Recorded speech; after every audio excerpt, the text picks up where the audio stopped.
right. Welcome to our live presentation this week. So excited to get in. We're going to talk a lot about, I hesitate to call it goal setting because I think that has the wrong phrase, wrong connotation to it. But we're going to be talking about how to identify what it is you actually want, who it is you want to be as a person, what you want to achieve, and how your business plays a part in that. Okay.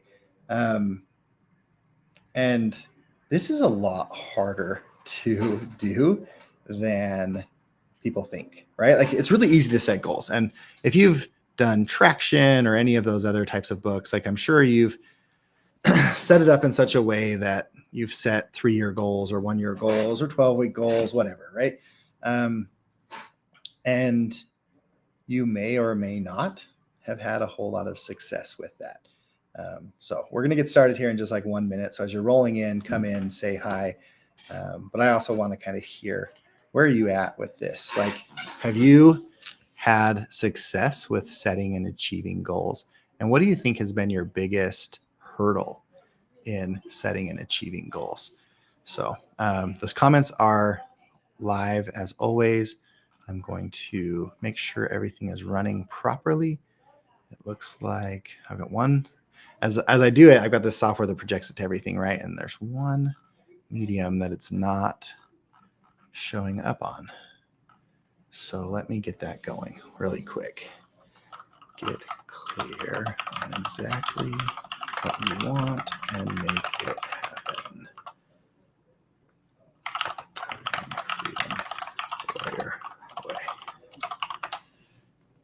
All right. It looks like that was the issue. So let's see if that works. Again, as you're here, if you're here before we edit everything, come in and say hi. Tell me where you're at. I think I've got one more place that we need to get up and running.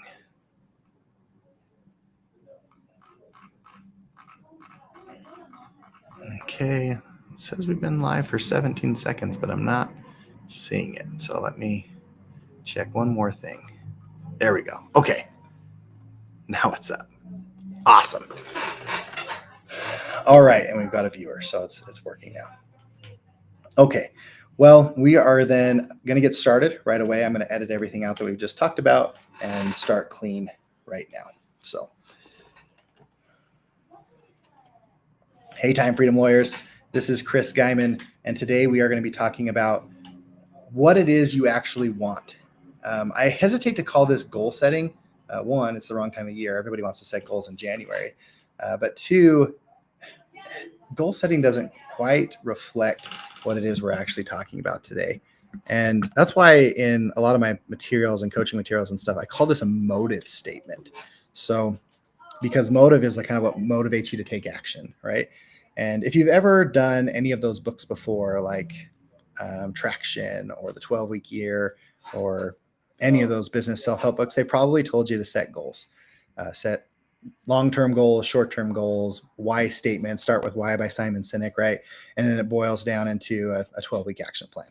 If any of you here have done that before, raise your hand, tell me in the comments, and specifically, I want to know, did it work? Every once in a while it does. And there are some people, like, you write it down and say, I'm going to make $10,000 a week, and you make it happen. And so, which is awesome. I think that's great. I also have found that for a lot of people, that's not enough. And so, Christine, thanks for coming in, joining us and saying hi. You're the first person to drop a comment. So I want to say thank you for that. But I want to know, so has goal setting in and of itself worked for you? Like if you write down a number, is that enough to get you excited about it? For me, it's not. And so that's why I want to talk to you today. Today, we're going to be talking about what it is you actually want and what it takes to actually achieve those goals or those things that you want. Okay. So I want to start this off with a story for me personally. Right. And the first kind of like major self-help book that I bought or used or kind of got into, I should say, is Think and Grow Rich. I think that's probably the first for a lot of people. In that book, he talks about that having like a keen pulsating desire for something, right? And I was working through this, trying to figure out what I wanted. And my wife and I, especially as entrepreneurs, we are kind of risk adverse entrepreneurs. And so we decided that the best thing for us would be to pay off our house. Even though from a financial standpoint, it didn't make a whole lot of sense. Like just ensuring that no matter what happened, like if something happened to me the next day, my wife and my kids would have a shelter over their head, right? And so we set the goal to pay off our house. And that meant something to me. It was very important to me because, again, I wanted to make sure that my family had shelter over their head, right? So I set the goal to pay it off by the end of the year. It was February at the time. We had bought the house just 1 year prior, or purchased or started to purchase, right? We still owed a ton of money on it. We had we paid $375,000 was the contract price for it. We put some money down on it when we started, and we owed I used to say 225, but my wife informed me that I was wrong. It's actually 275. So makes my example better, but kind of silly. I've been telling them, if you've heard this story before, you're going to have heard the 225 number instead of the 275. But we had 275 on it when I was like, okay, we're going to pay it off by the end of the year. So I worked super hard. I said my goals out loud twice a day, like Napoleon Hill said, and we got to the end of the year and it wasn't paid off. I was like, dang it, like this doesn't work, I guess. And luckily I had a good mentor that was helping me with this and helped me realize what I needed to learn and not learn from that experience. And we kept working towards it. And I actually paid off our house the next year. It was the Wednesday before Thanksgiving. So it's really easy for me to remember when we paid it off because it was the Wednesday before Thanksgiving. And it was a total of 3 or 4 years that we owned it. So my math may be a little off on when we started compared to when we ended, but it was definitely less than 5 years before we paid it off.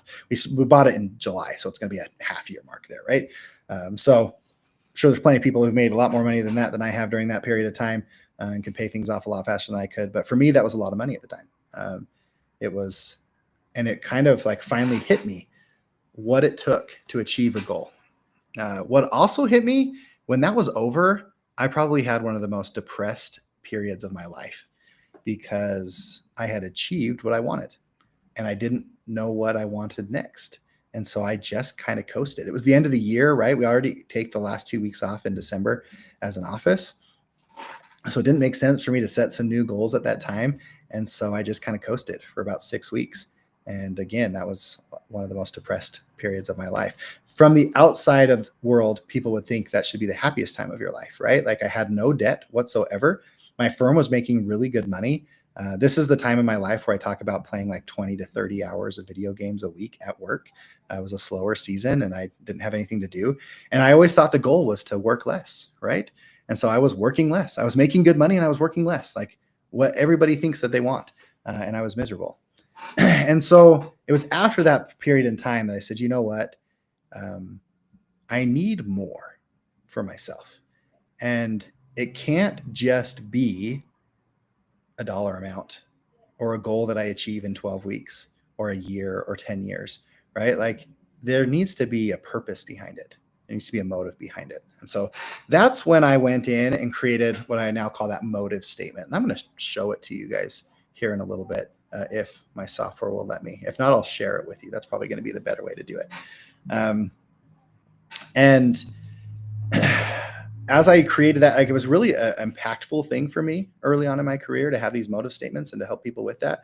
A lot of my early coaching clients will credit their entire success to having a clear definition of what they wanted and how to achieve it. But it wasn't until just a couple of years ago that, in fact, it may have only been a year ago, that a good friend of mine, one of my past and one of my first coaching clients, shared with me a book called The Ultimate Coach. And in that book, he completely did away with goals altogether. He focused entirely on who he was as a person, not only who he was, but who he wanted to be and what that meant to him. And he then created a statement, what he calls an I am statement. And that was kind of the foundation of his success. And it got me thinking again, like, am I doing enough here? And so ultimately, We're actually going to be doing a whole new teaching of this inside Attorney Freedom University, our coaching program, because I want to update it to what I'm going to be kind of telling you today. So you're kind of getting a first sneak peek of what will ultimately be part of our paid program later. And it's how to make a true motive statement for you. And so what I like to do here is, first and foremost, we need to distinguish the fact that you and your business are not one and of the same. So I'm going to say that again.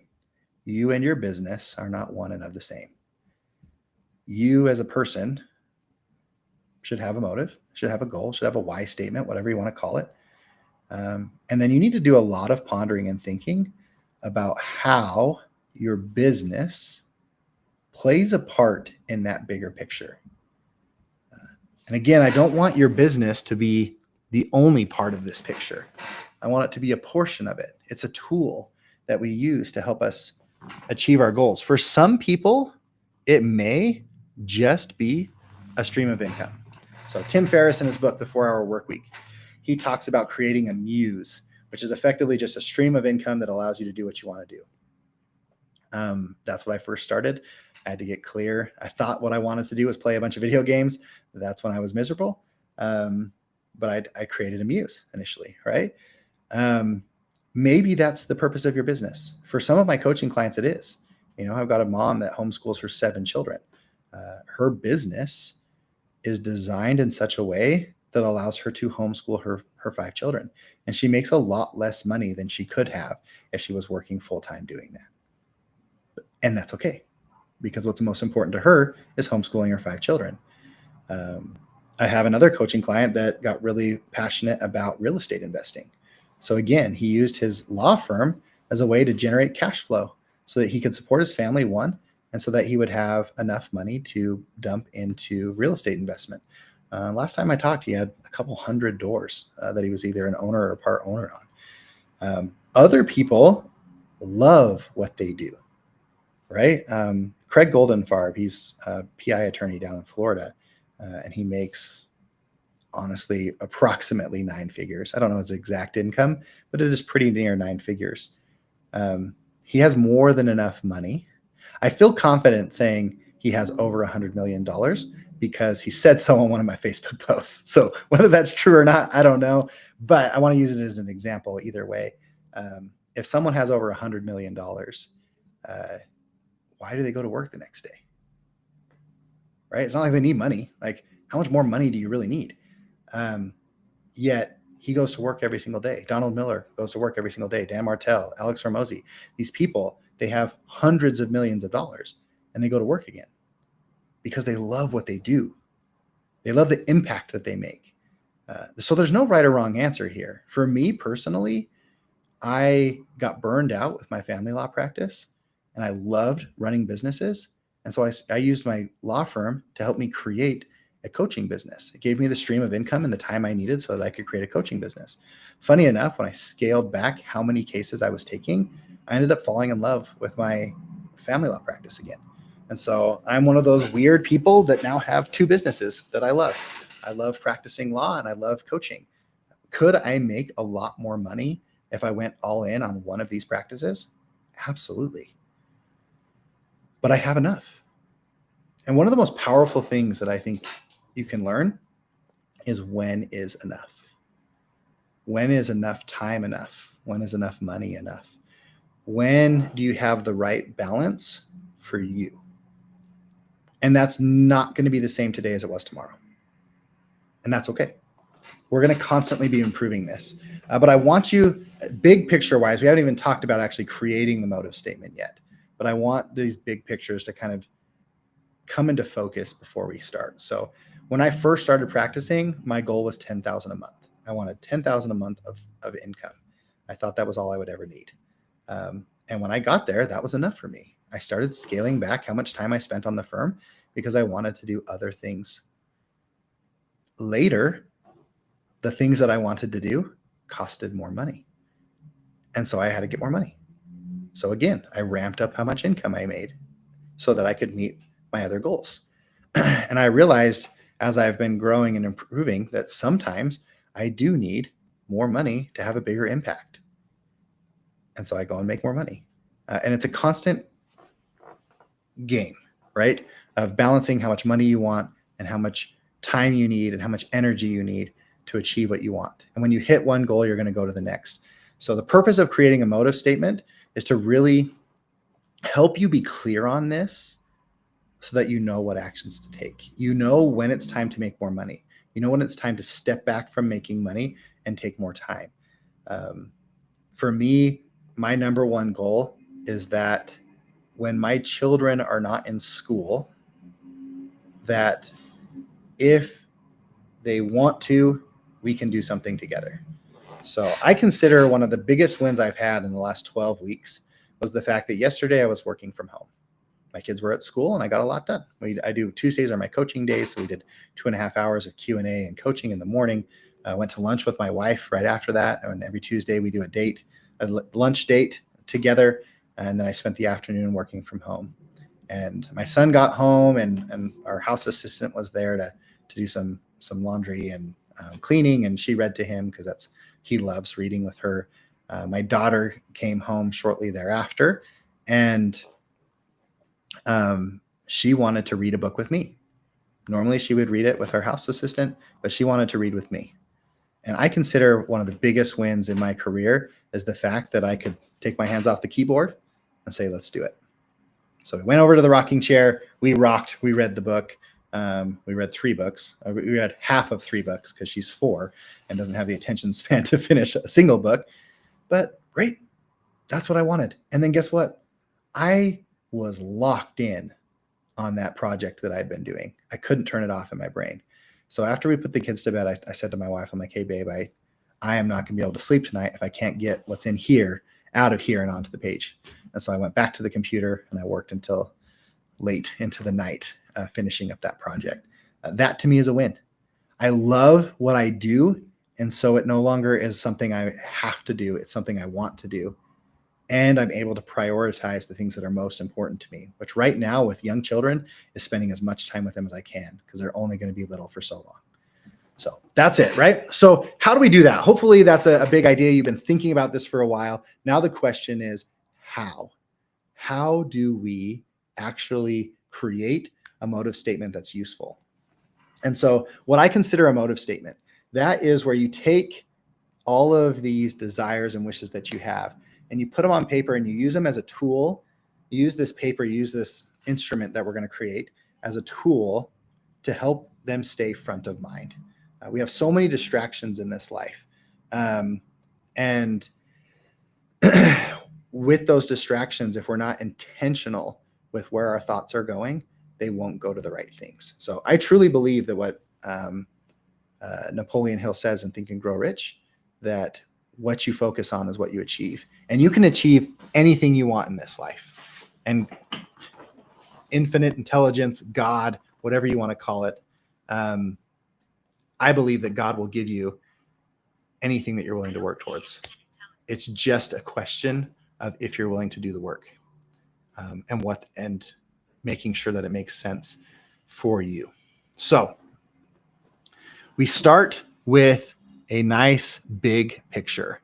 I think the best thing that you can do is really focus on the big picture here of what do you want? Like when you are looking back at your life, you're old, you're about to pass away.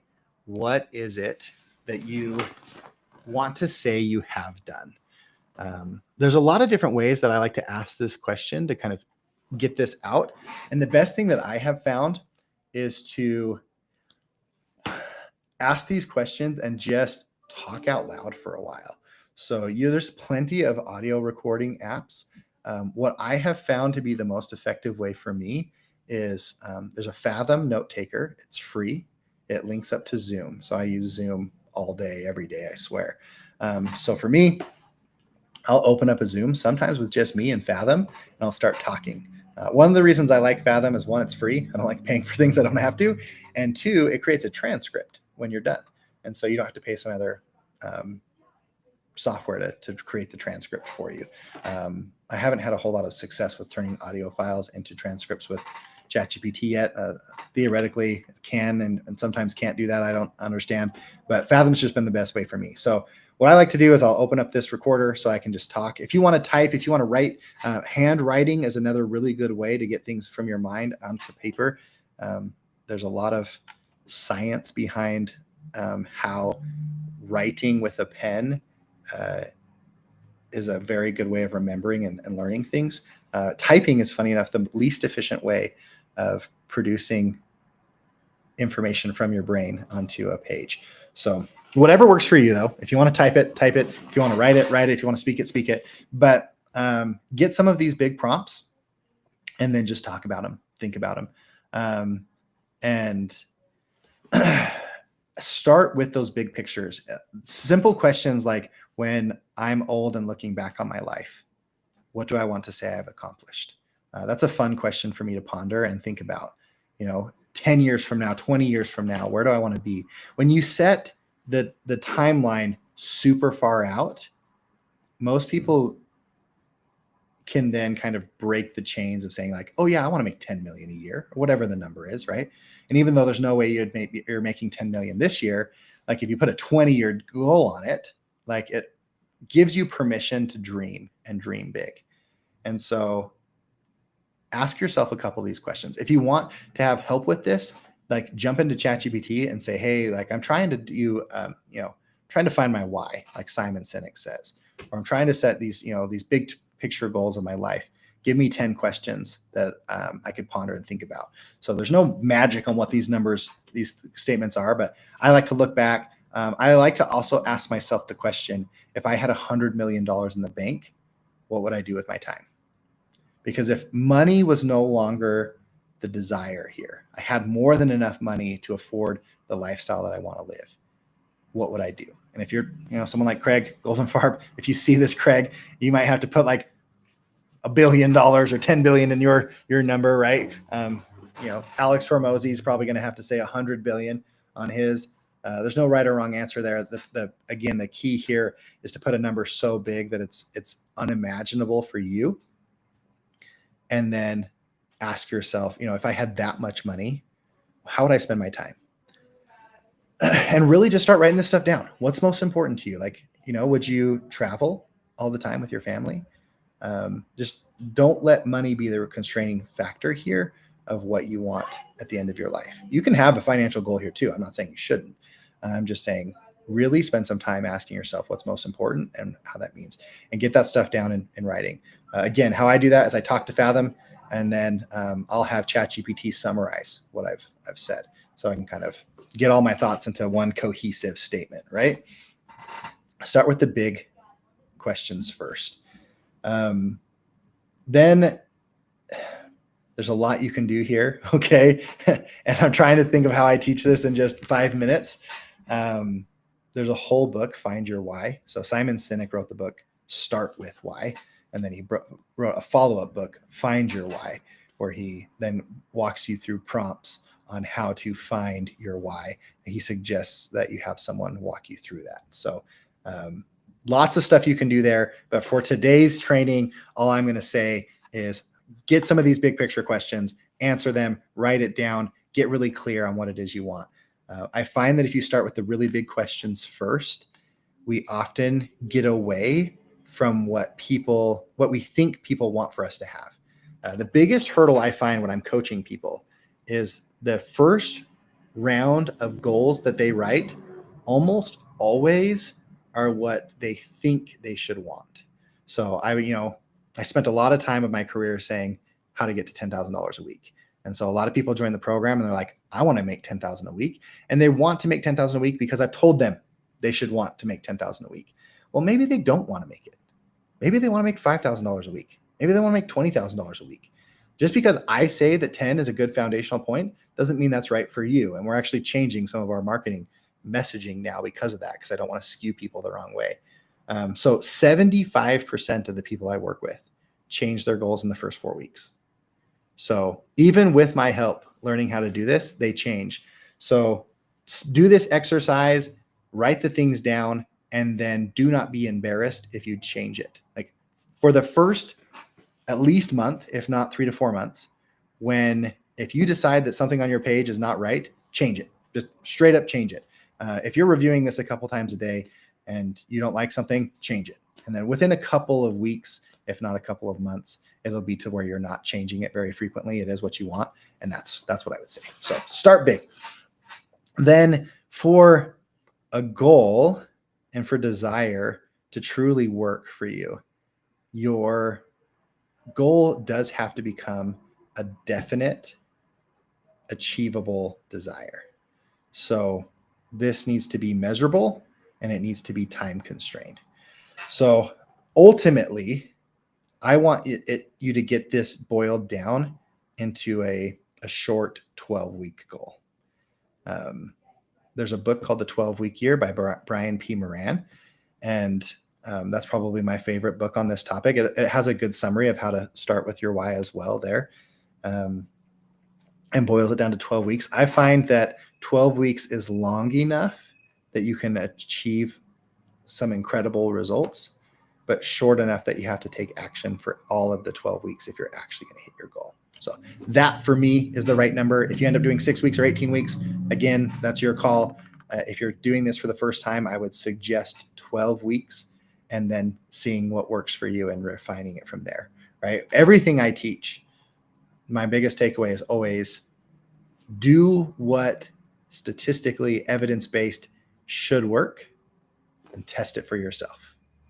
And so if 12 weeks should work, but 8 weeks works better for you, then do 8 weeks.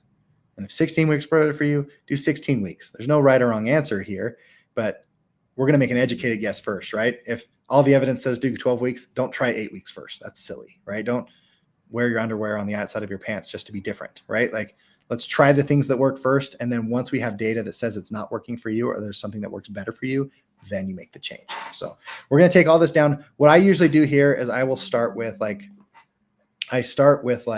10-year goals. And then, so I go big picture, just pie in the sky, dreams. If I could have anything in this world and had no limitations, what would that be? Then I boil that down into 10-year goals. I boil them down to 3-year goals. I boil them down into 1-year goals. And then I boil it down into 12-week goals. That's what works for me. You don't have to do that exact thing. I think in Traction, they go straight to 3-year, 1-year, and 12 weeks. And so he's, Gino Wickman's a pretty smart person. So, but what that really should mean is like, if your 3-year goal, I'm going to just use big round numbers because it's going to make my math easier. And I know attorneys hate math, so we're going to make it easy. Okay. So if your 3-year goal is making $3 million a year, again, 3 and 3 makes the math easy, right? Your 1-year goal should be like $1 million a year. And if you make 1 million this year, 2 million next year, and then the third year, you'd make 3 million, right? Something like that. A rational progression here. The idea with these goals, these measurable goals, is that it's rational and it's measurable. So if 3 million is in 3 years, then you could easily do 2 million in the second year and 1 million this year. That's a rational progression. I'm not saying that's right or wrong for you, right? I have plenty of coaching clients that never get to 1 million a year. I have another coaching client who did 1 point something million his first year, 3 million his second year, and 5 million his third year.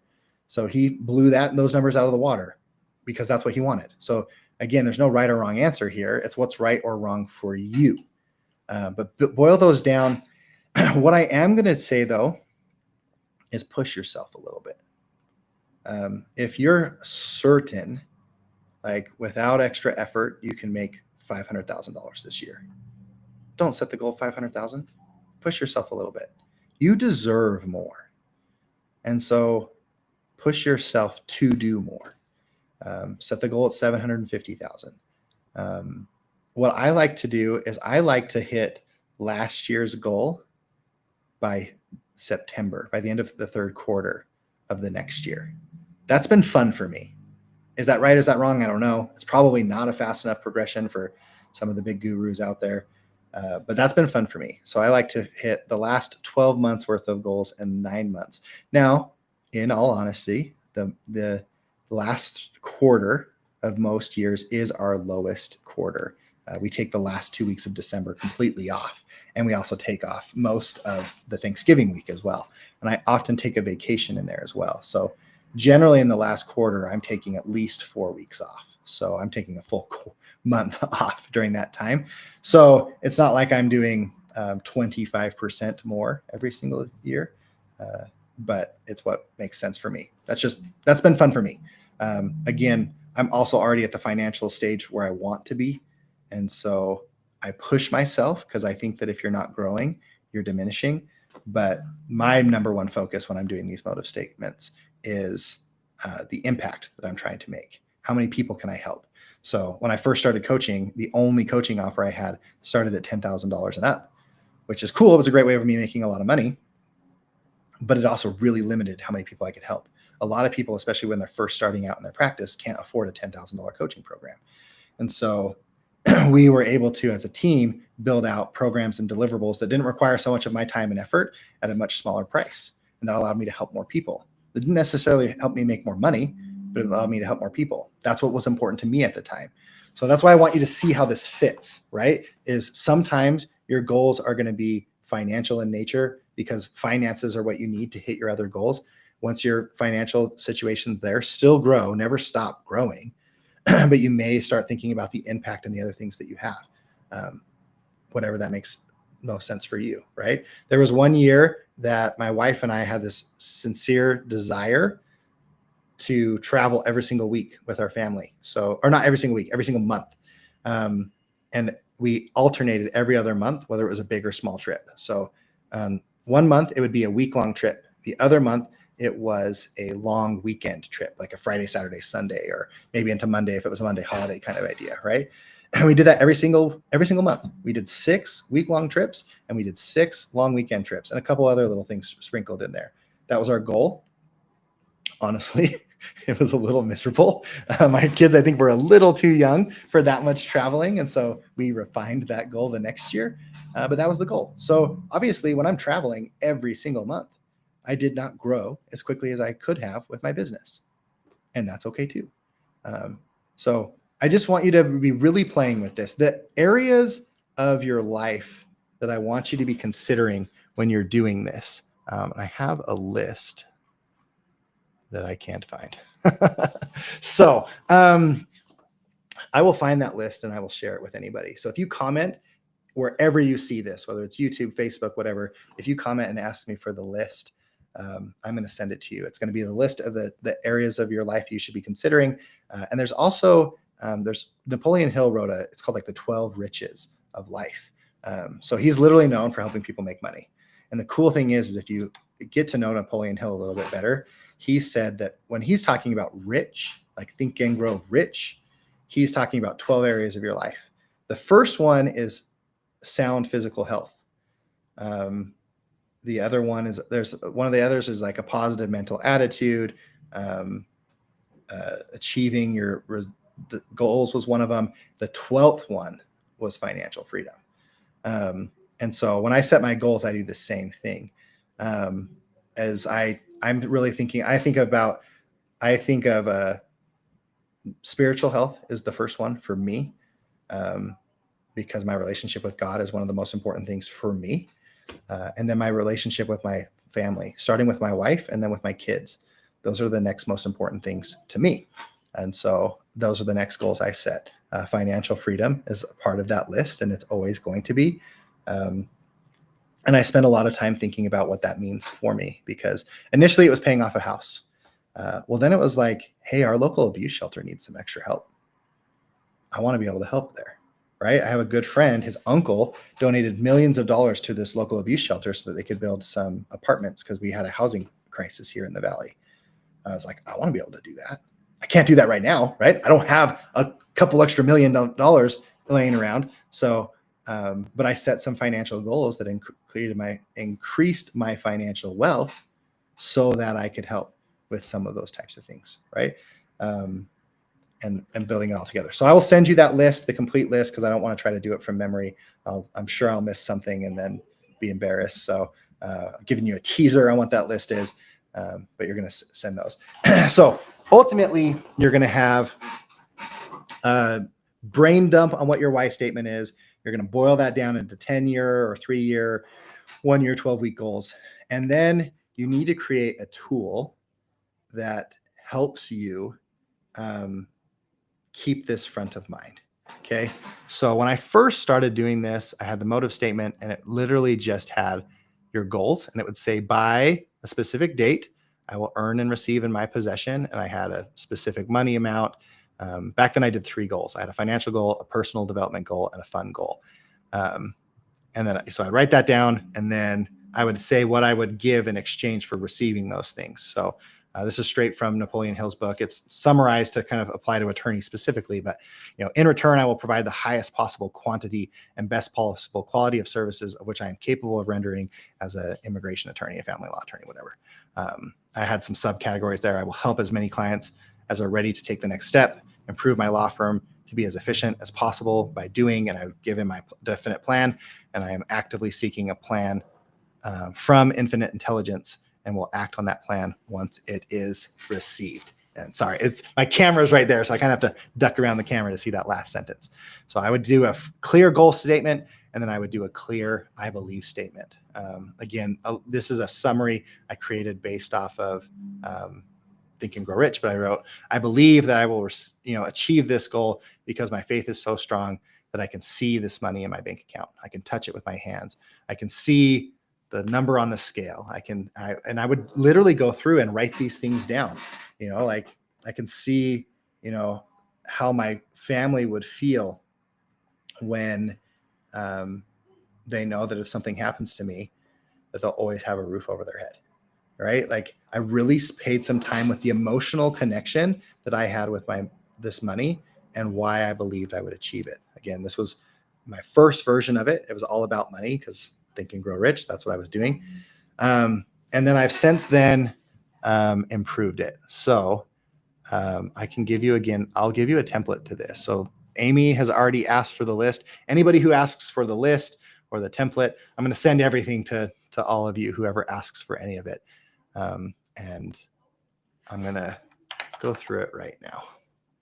So I wasn't originally going to go through this, so it's not pulled up. So give me 30 seconds to pull it up because I'm going to go through mine. So what I've done now, because I believe that money is a tool as part of who you are as a person, as part of your why statement, as part of your vision, I now start my motive statement with an I am statement. And so like the title is I am Chris Guyman. So I am a child of God. I love him and I know he loves me. I'm going to have to move this around so I can see it. I am a husband. I love Adrienne. I express my love for her every day in the ways that she receives love. I'm committed to her unwaveringly. I am a father. I love my children, Grayson, Sawyer, and Lexi. I am patient with them. I serve them. I teach them. I empower them to grow. I am a missionary. I empower others to live Christ's gospel in work, life, and home. I am an athlete. I am healthy. My body can do incredible things. I'm the creator of my life and results. I achieve my goals. I am open to miracles at all times. I trust God's plan for me and I receive his gifts. I am kind. I treat others as they deserve to be treated as children of God. I am integrity. I do what I say and I say what I do. I am wealthy. I have an abundance of money, which I use as a tool to achieve my goals. So those are my statements. By no means should you use exactly what I have, but I wanted to give you an example. Am I all of those things right now?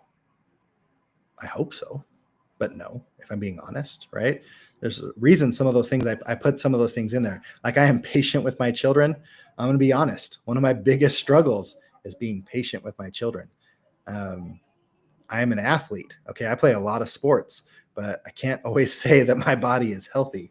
I've definitely got some extra weight there. But when I say this to myself over and over, I believe it. And I start doing the things that ensures that I become that. And so I start with my I am statement, and then I do an I will statement. By December 15th of 2025, I will have earned and achieved the following. I've got my financial goal, my personal goal, and my business goal that I have there. And then I end it with my I believe statement. I believe that I will achieve my goals because my faith is so strong. I can see this money in my bank account and I can touch it with my hands. I can see the number on the scale. I can see my teams working together like a well-oiled machine. I can see the person I become as a result of earning this much money, and I can feel what it feels like to be that person right now. It is my duty to my family, community, and clients that I commit myself to do everything that I can to achieve this goal. I will not give up no matter what. No matter how many times I fail, I will learn from my mistakes and continue until I succeed. I know I will achieve my goals. So that's what I have on there. I try no matter what to keep my statement to less than one page. By less than one page, I mean exactly one page, because I'm that way. And I think some of the spaces are 8-point font instead of 12-point font because I needed room for an extra sentence in there. And then the next step is to use it. A lot of people will teach you how to use this differently. And again, my takeaway here is that I want you to use it. And so what works for me is I read it to myself out loud. At least I aim for twice a day. So I try and memorize it, but I've more memorized the feeling and the impressions I get from it than necessarily the exact words. So I shower every single day. So every morning in the shower, I go through this and I really try to think through what those things mean to me. When I have my dollar amount on there, I really spend some time thinking, what does that mean? Like I pay 10% of my money to tithing for the church. So I envision what the church and the impact the church can make with having that money. The money that we put towards our house, the money that we put towards our investments, our living situation, and then we have a travel budget and a service budget. I spend some time emotionally thinking through what we're going to do, like how fun it's going to be to take that trip, the impact that these organizations are going to be able to make when I donate this money to them, who we want to donate to and why. The certainty that my family has by investing every single week, right? How I'll feel when I weigh that much. A physical goal for me right now is a big one, right? And why. I spend some time in the shower really pondering the emotion behind the goals that I've set and who I've said I want to be as a person. And I refine them. I actually added the I am wealthy statement there about 3 weeks ago. Funny enough, I had all of those I am statements and not a single one was financial based. And I realized that I was short stroking myself there, that money is an incredible tool to achieve goals. It's never the goal for me because I feel like the love of money is the root of all evil, right? But I do believe that it's an incredible tool. And when used properly, you can achieve incredible results. And so because of that poor, broken money mindset, it wasn't on there initially, and it is now. So I still improve this, even though I've been doing this for over a year. I've been doing a lot of these things for years. And I go through it once in the morning and then at least once at the office, often about lunchtime as I'm trying to decide what I'm going to do for that afternoon. I will pull this out and I will read through it. And then I pull up my calendar and I ask myself, is everything on my calendar in line with what I just said? Or is there something on my calendar that's preventing me from doing what I just said that I am or that I will achieve? And if there is something that sounds like it's off, I take it off right there. I will reach out to people and be like, hey, sorry, I can't meet today. Something came up. Or I'll straight up tell them, hey, I've got a big goal that I'm working on. And this isn't in line with my goal. And so I'm going to have to cancel our meeting. We can touch base at a later date. If it's something that we can touch base later on, great. If it's not, I'll just straight up tell them, hey, I'm sorry. I haven't had to do this very many times, but I have done it. Hey, I'm so sorry. Like I'm working on this. And as I was working through my motive statement today, I realized that this is my goal. What we have on the calendar is not going to be in line with that. And it wouldn't be fair to you to waste your time because I know it's not in line with what I want to do. And I'll tell them. So luckily I don't do that very often because I'd hate to waste people's time by, taking time up on their calendar. But if that's the case, you do it. And this is what I think is the foundation of your success. I'm a big believer that mind plus action equals results. Mind plus action equals freedom. And so everything that you want in this life starts in your mind. It starts with a desire. It starts with a goal. It starts with faith. It starts mentally. From there, you then have to take action to produce the results. So why I don't like the whole, I manifested this into my life thing that you see on Instagram and social media all the time is just saying something into a mirror does not make it happen. But when you become the person that you said you're going to become, you then start doing the things that are necessary to achieve those results. And then I truly believe that anything's possible. We're only limited by what we think is or is not possible. So and this really hit me the other day because whether you love him or hate him, Elon Musk is a very powerful person. And recently, and I don't know how recently, I had a friend who was telling me this story, so I don't know the exact numbers or the exact dates, but we found it fascinating. Which is why we were talking about it. Elon Musk made a comment about how Netflix was too woke. And again, this is not a political conversation. I don't care which side of the fence you're on. This is just what happened. Whether they are or is not is another story, right? So he said Netflix is too woke. We need to not watch their stuff. So what I do know is him saying that they dropped like billions of dollars in their valuation. Like it was just crazy. It was like 15 billion or something, just an astronomically high number. It could be 5, it could be 15. I don't know the exact number, so don't quote me on that. But they just dropped billions of dollars in value because Elon Musk tweeted something. One tweet worth billions of dollars. So we are only limited by what we believe we can and can't do. So if you tweet something, Netflix's value ain't going up or down, probably. But you could get there. Whether you like Elon Musk or not, you got to admit, he's kind of weird, kind of eccentric, right? Kind of a weird dude. Yet he's worth billions of dollars. I think he's like the richest person in the world. Again, don't quote me on that, but it's like hundreds of billions of dollars pushing $1 trillion type thing, right? So some weird eccentric dude can make that much money. You can too, if you want to. And you don't have to if you don't want to, right? You may look and see like the cost that Elon Musk has had to pay to make that much money is not worth it. He's got to hang out with Donald Trump.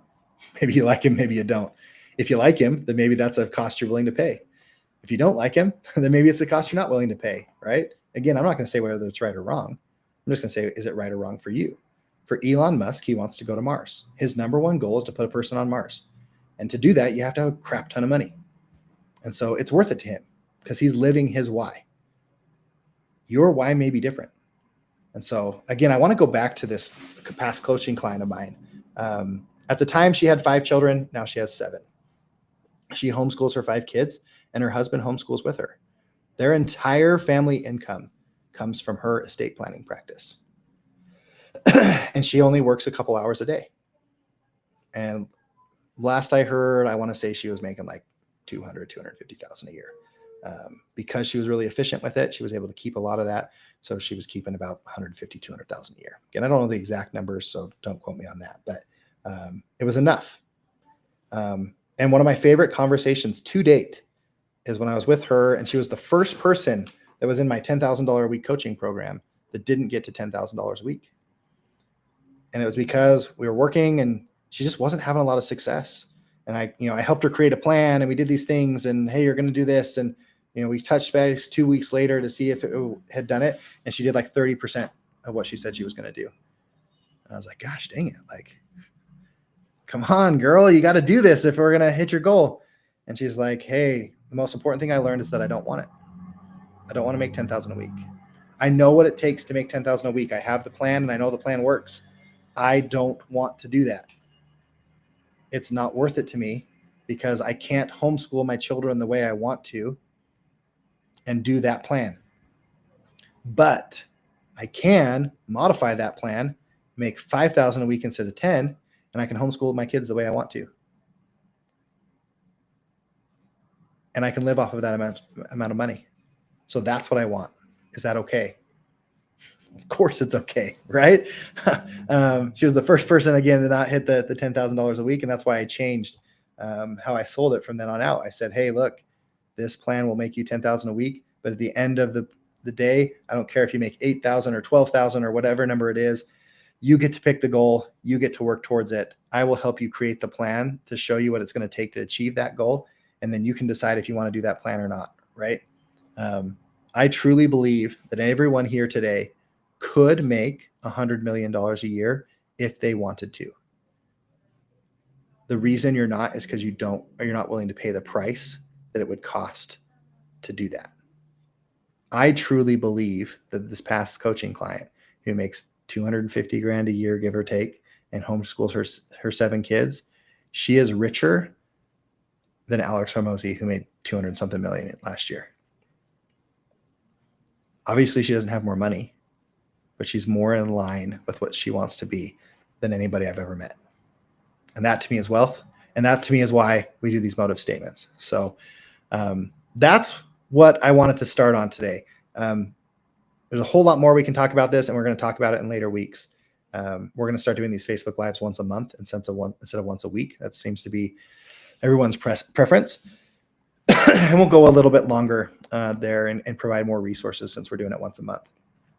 But what I would tell you to answer the question of how do you get clear on what you want and then achieve it, the answer to that question is what we talked about today in asking yourself these questions, pondering it, writing it down, reviewing it multiple times a day.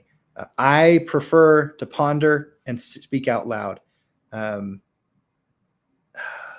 can't think of his name right now. Grant Cardone. Grant Cardone rewrites his twice a day, every single day. Again, he talks about the handwriting with a pen, right? I can't think of the guy from Napoleon Hill. It's been a long day already, and it's only 10:50. And Napoleon Hill says, read it out loud twice a day, right? At the end of the day, use it twice a day, and then refine it. If at any time what's on your paper is no longer in line with who you want to be, change it. I've changed my financial goals lots of times.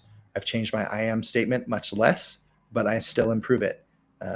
But write it down, ponder it, review it, and test it.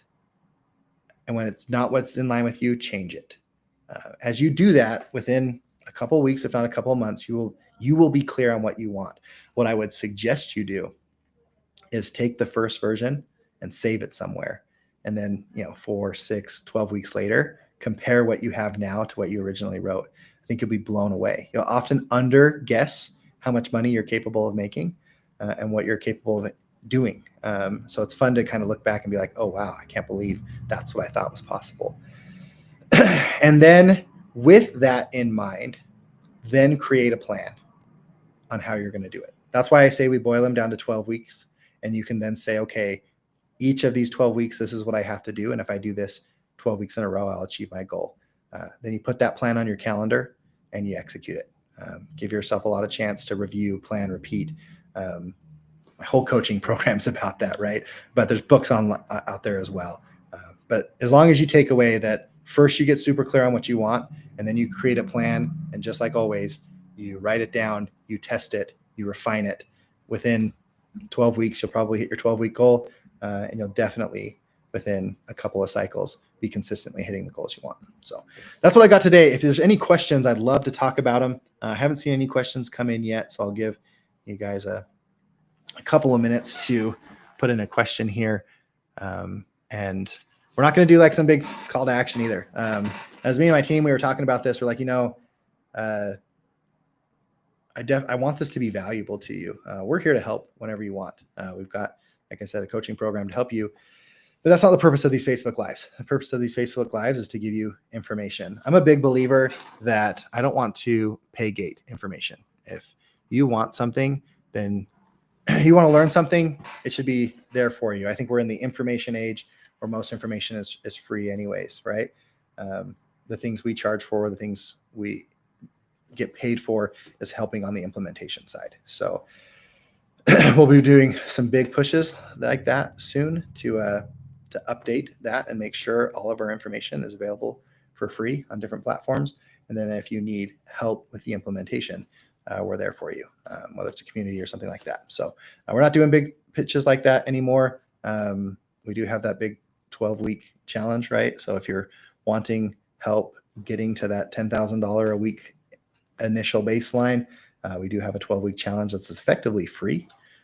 If you come in, what we do is we have you put some money down and you can pick that number anywhere from $100 to $9,999. You put the money down as a deposit, and then as long as you show up to the coaching calls and do what's on the checklist, it's like 90%. I'm going to give you a little buffer there because I understand life happens.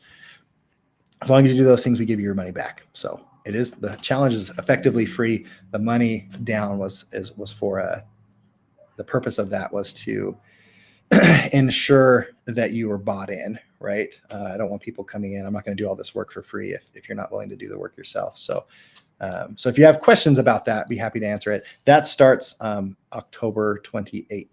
So if you're seeing this after October 28th, I'm sorry, that challenge is closed. We will not be doing a free challenge like this ever again. So my team and I did confirm today, this is the last time we'll be doing it for free. So if you're interested, now's your chance. Any future challenges will be a paid for challenge as we transition to free information, paid for implementation. That will be the movement moving forward. So if you want that, that's great. But I'm really just telling you that to see if any questions came in. So there's no questions that seem to have come in. So again, if you want any of this information, you want a copy of a template to create your own motive statement, or if you want a list of the different elements that you should consider when you're setting goals, just drop it in a comment. If you comment and say really anything other than I hate you, anything positive, or hey, I want those resources, I'm going to send you both of the resources. And if you want more information on the challenge specifically, then feel free to just direct message me. I'm happy to message you, especially if you're on Facebook. That's often the easiest way. Or if you drop a comment and say you want information on that challenge, we'll send you that information as well. So thank you, everybody. This is Chris Guyman, the Time Freedom Lawyer, and we will see you in the next video.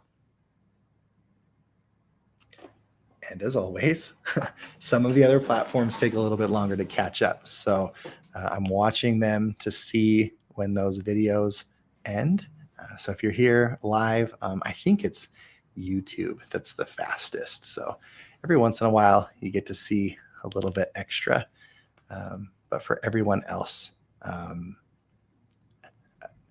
I try to edit everything. So I think the live version on YouTube still shows this portion, but all the videos are usually edited after the fact. So the only people who get to see this are the ones who can go find the archives in the YouTube lives, or who are here live with me as I'm waiting on it. So it does look like all of that's caught up. So thanks, everyone. We'll see you next time.